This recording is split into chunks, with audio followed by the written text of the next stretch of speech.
All right, so today we're going to talk about the myths of origins. So we're going to talk about the creation story in Christianity, as well as the origins of the tradition, so the religion as a whole.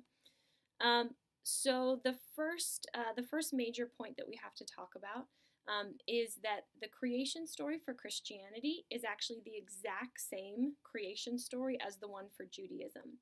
So the text is exactly the same. And that's because the Christian tradition decides to incorporate nearly the entire Jewish sacred text into its own sacred text. So the first, not more than the first half, really the first 2/3 of the Christian Bible is the Jewish Bible.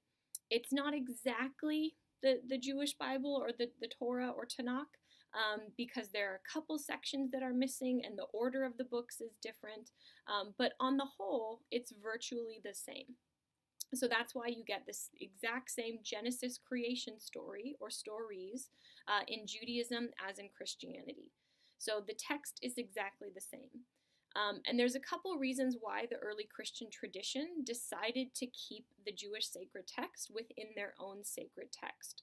The first one is that Jesus was Jewish, right? He was a Jewish man, he was raised Jewish. So a lot of his teachings, the things that he says, don't quite make sense unless you have the background of the Jewish sacred text. Because whenever Jesus uses the term scriptures or sacred text, he's referring to the Tanakh, right? Because that's his sacred text. That's the only sacred text that he knows at that time. So if you don't know what he's referring to, if you don't have a background in those texts, it's very hard to understand his teachings.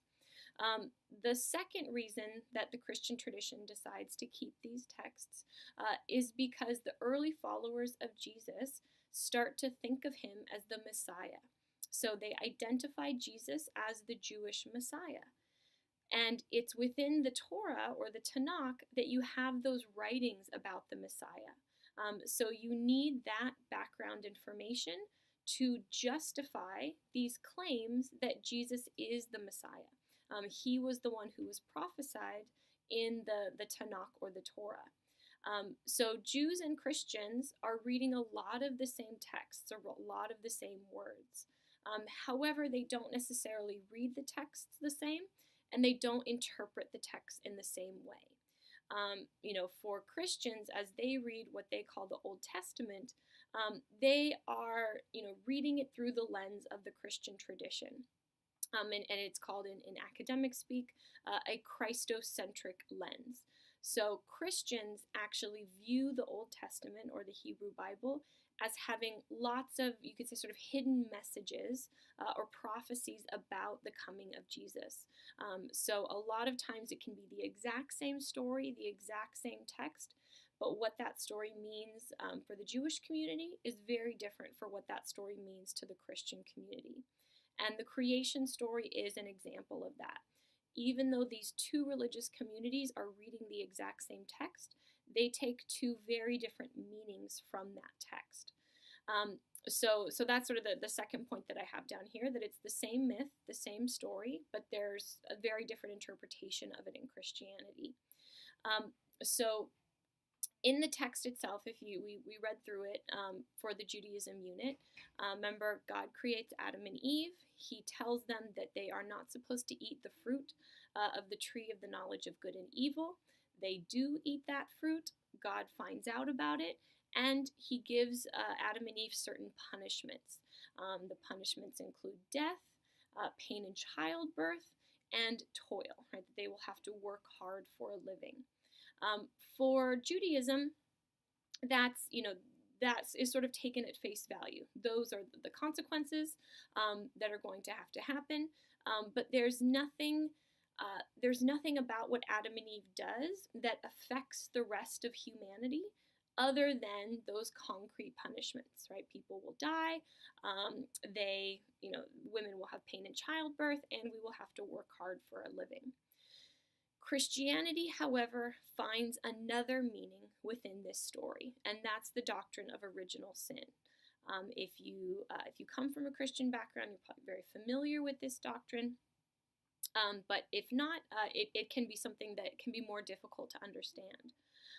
So basically, in the Christian understanding of this story, what Adam and Eve did, it's called, what they did is called the original sin, and the effect that it has on human beings is also called original sin.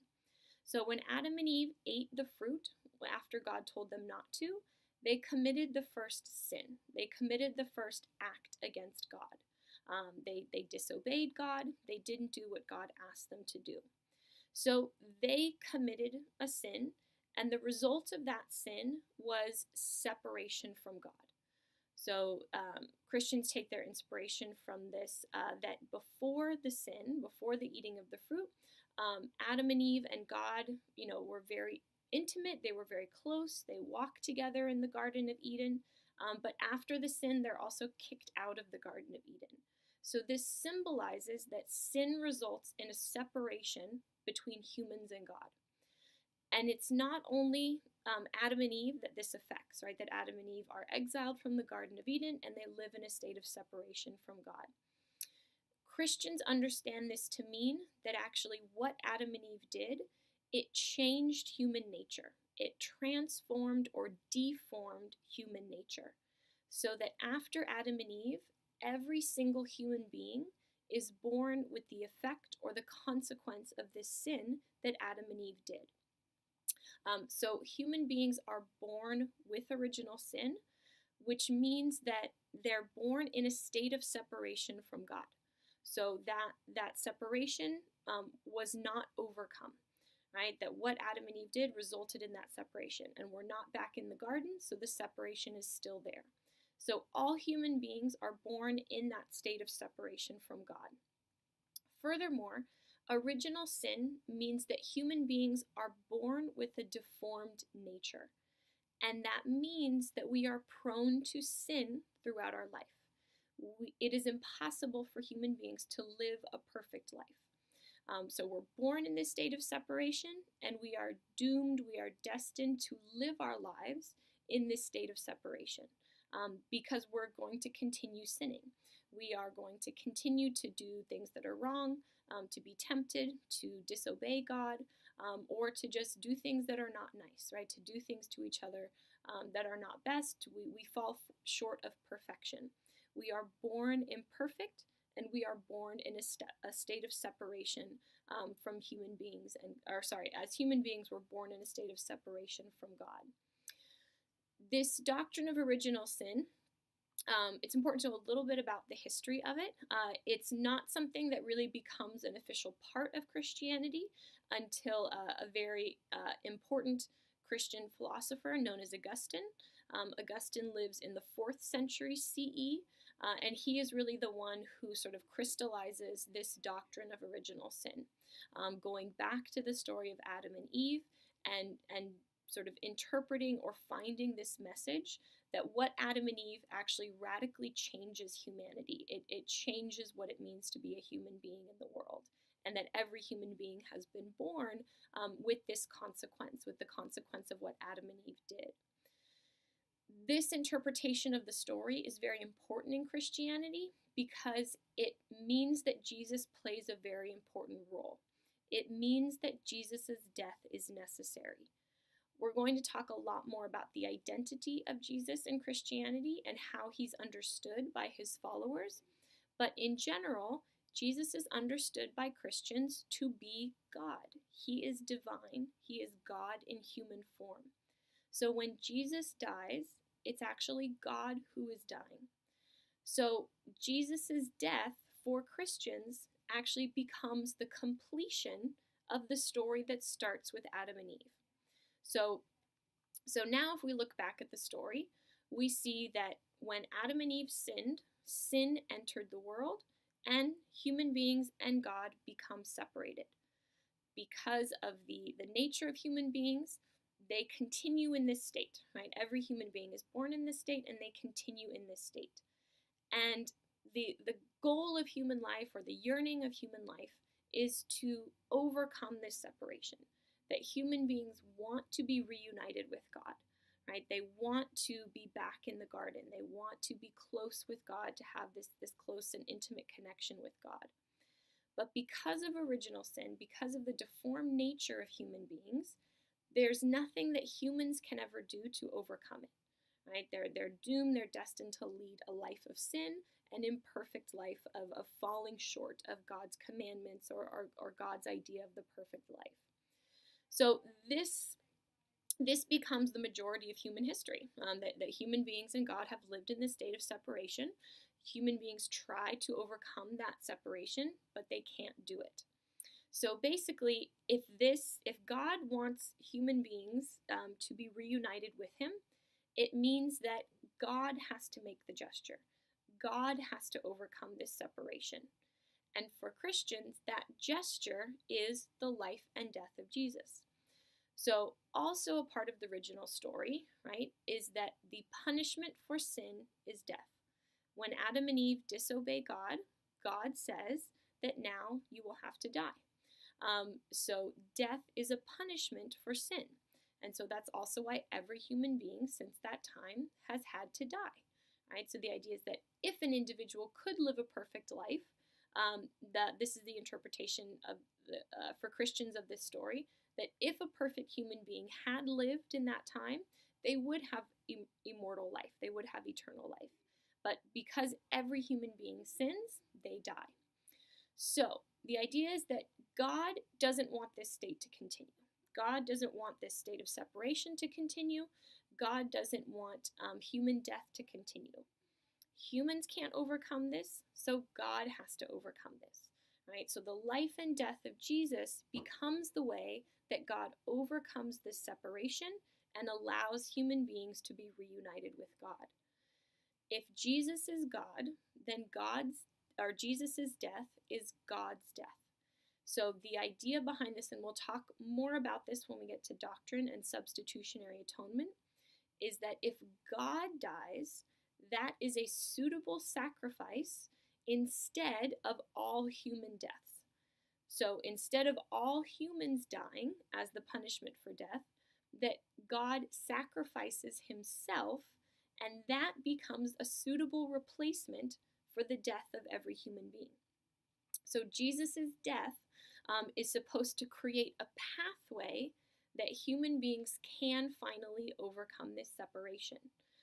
So we'll talk more about how human beings can, but for most Christians, that pathway becomes a combination of faith or belief in Jesus' death as that sacrifice, and of course living a good life, right? Living a life of good works and kindness and compassion and things like that. So, and there's differences in terms of the denominations of the combination of those two factors, but Jesus' death creates a way that human beings can make their way back to God, that they can overcome that separation from God. That is the result of the original sin or first sin of Adam and Eve that creates a sinful nature in all of humanity. So as I said, if this is a doctrine that you grew up with, you're very familiar with it, but it is actually quite a complex doctrine, especially for those who don't have a background in it, who weren't raised within this tradition.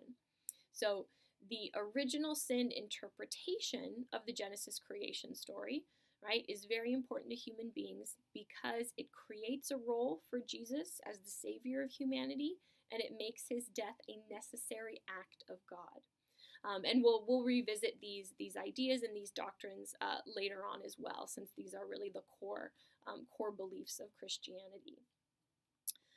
Okay, then the last note that I have for this slide is the beginning of the Christian tradition. And I have this, I call this the Jesus event. This is a term that's used in academia, in Christian studies. The Jesus event refers to the life, death, and resurrection of Jesus. So in historical myths, next we're going to talk about some details of Jesus' life. But Jesus lived, he died, he was crucified, and his disciples believe that he was resurrected from the dead. So that whole, all of those parts are called the Jesus event. And it's important to know that this event was surprising, startling, confusing for Jesus' followers, right? They had followed this individual. They were drawn to his teachings and his healings. Many of them thought that he was going to go on to lead a rebellion against Rome, that he was going to start a great movement within Judaism. There were a lot of expectations. But then he's arrested and he's killed. This is horrifying to his followers, right? That this happened. This is the way it's going to end. We thought that great things were in store for us, or were in store for Jesus. But then he comes back to life, right? Then he's seen again alive after his death. If you put yourself in the shoes of the disciples, of Jesus's followers, this was completely confusing, right? What has happened here? What does this mean? So it's important to know that the Jesus event was something that started a process of questioning, right? People who were following Jesus in his lifetime didn't know what these events meant, right? Who is this person? What is this person? What does it mean that he came and he gave these teachings and these healings, but then he was killed, but then he came back to life again? What does all this mean? What is his identity? What is his role? What is the purpose of all this? So this process of questioning is what leads to the creation of the Christian tradition, right? The answers to these questions are what become the Christian tradition. But these questions have to be wrestled with by the early Christian followers, right? What does this all mean? How do we make sense of all of this?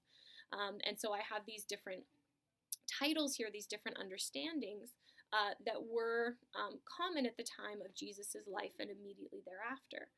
Right? Many people identified Jesus as a prophet. Right? He was in line with many of the other great Jewish prophets, somebody from the community who stood up and said that we're not living right. We are not living according to the law that God gave us. God is punishing us for that, so we need to live better.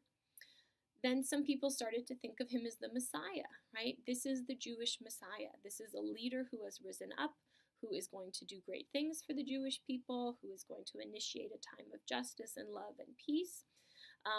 But Jesus didn't fulfill a lot of the traditional expectations of the Messiah. Many Jews at that time thought that the Messiah was someone who was going to return God's promised land back to the Jewish people. But Jesus didn't do that. And so it's not until after his resurrection, right, that people start to identify him with God himself, right? That this person seems to have some sort of special connection to God. What is that connection? And is Jesus part of the divine himself? So this process of questioning is what starts the Christian tradition. And it's important to know that the early Christian landscape was very diverse in terms of different communities' answers to these questions. Christianity was not an official organized religious tradition for several hundred years. So there were lots of individual Christian communities who had their own answers to these questions. It was a very diverse landscape. It's really not until, here I have the Council of Nicaea, it's not until the Council of Nicaea in the 4th century that the first Christian doctrine emerges. It takes several hundred years for Christianity to have really, you could say, official answers to these questions, right? This is what Christianity believes about the identity, the nature of Jesus, why he came, what his purpose was, what his death means, and what his resurrection means. The Council of Nicaea is a council called by Emperor Constantine after Christianity becomes legal and then eventually the official religion of the Roman Empire. This group of individuals need uniformity. They need to know who are we and what do we agree on. So the emperor calls the council. The bishops from all over the Christian world at the time, so North Africa, the Middle East, Europe, come together and they decide that they are going to have an official answer for these questions. What emerges from the Council of Nicaea is known as the Nicene Creed. For many of you, if you grew up Christian, especially Catholic, you actually recite the Nicene Creed almost every week. The Nicene Creed is the first official doctrine of Christianity that states what it is that Christians believe. And you're going to read this creed from the World's Wisdom text so that you can see this document if you're not familiar with it. But really, this sort of uniformity of doctrine doesn't come about until over 300 years after Jesus dies. So it takes a long time for this young religious tradition to coalesce around sort of official answers to these questions that the Jesus event brought on. So that's really, we could say, the birth of official Christianity, of when Christianity begins as an official doctrinal tradition. Okay, so that's all for myths of origins, and next we're going to talk about the life of Jesus.